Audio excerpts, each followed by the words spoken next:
तुम्ही एखादं काम हाती घेता आणि त्या कामाला पूर्ण करायचं असतं, तेव्हा ते काम तेव्हाच पूर्ण होईल जेव्हा तुम्हाला जिंकण्याचा मोह नसेल आणि हारण्याची भीती नसेल.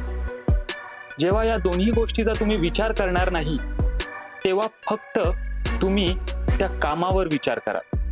ते काम किती चांगल्या पद्धतीने करता येईल, त्या कामात प्रगती कशी करता येईल आणि त्याला पूर्ण कसं करता येईल, फक्त आणि फक्त याच्यावरच तुमचा पूर्ण विचार, तुमचा पूर्ण विश्वास राहील.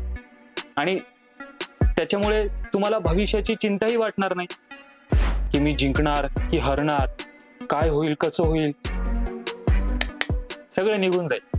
कारण तुम्ही ना जिंकण्याचा मोह आहे तुमच्या आणि ना हरण्याची भीती आहे. आता फक्त एकच काम आहे, म्हणजे जे काम हाती घेतलंय त्याला पूर्ण करण्याचा ध्यास आहे. त्याच्यामुळे जे काम हाती घेतलं त्याच्यावर पूर्ण विश्वास ठेवून काम करा, म्हणजे तुम्हाला नक्कीच यश मिळेल. हो, यश मिळणारच आहे.